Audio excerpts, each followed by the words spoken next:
I think, in a sense, we meet people who mirror certain things about ourselves and that need to be changed. Um, we meet people who trigger things within us that needs to be healed, and I think that it reveals itself. And when that trigger happens, our first instinct is to react, fight or flight, fight or flight. Um, and so I think if we can take a step back and realize that it's all everything's a test.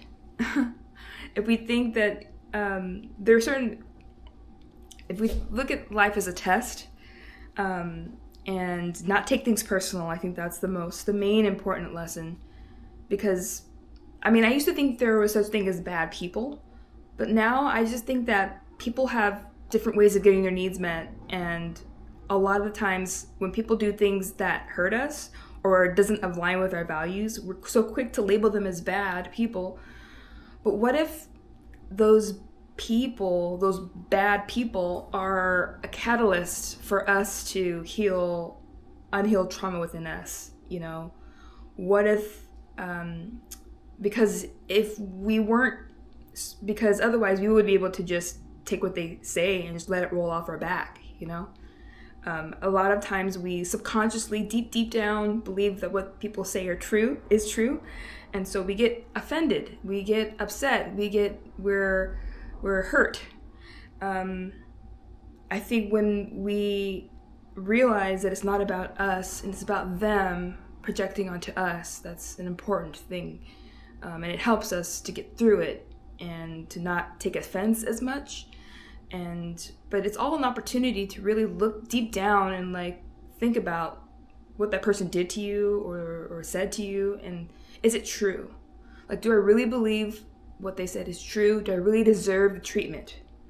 And I think when we grow up as children and our self-esteem is already tanked, and is affected, it's really hard, difficult to overcome those beliefs. It really is.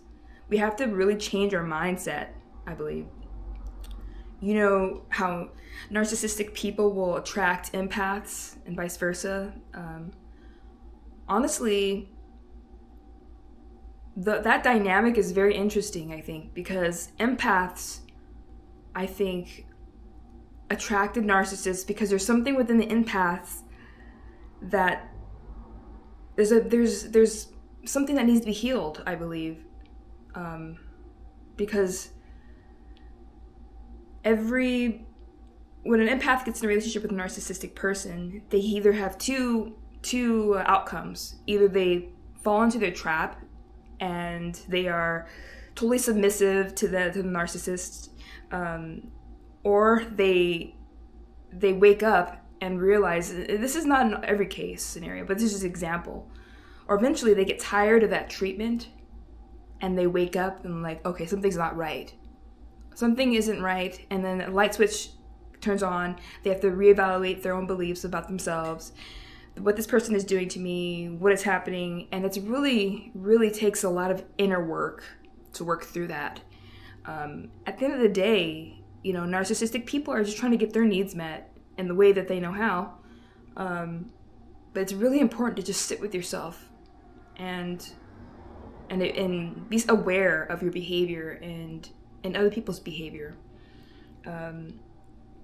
One tactic of the narcissistic people is that they're good manipulators. They're very good at manipulating you into thinking that you're the problem or they'll poke the bear, and then get upset at your reaction. That is not good. And I think eventually, as an empath, you get so tired of being poked at, you start to really question the relationship. And I think it's important to do that. But then again, not everyone has the self-awareness to be able to go that deep. So some people don't want to go that deep because it's so scary, you know. It takes a lot of courage to do the inner work and really develop a sense of self-awareness. But then I think once you realize the pattern of relationships that you're in, like the kind of people that you're attracting in your life over and over again, usually they're the same type of people. And I think it's funny because there's a lesson to be learned. And I think people come into our lives so that we learn lessons. And once we can understand the lesson and get the lesson, that's when change happens. That's when you start attracting people who are meant for you, who are good for you. But you gotta believe that you're worthy of it first. I think it starts with you first. And that's hard for people to get to. Because again, those limiting beliefs, right?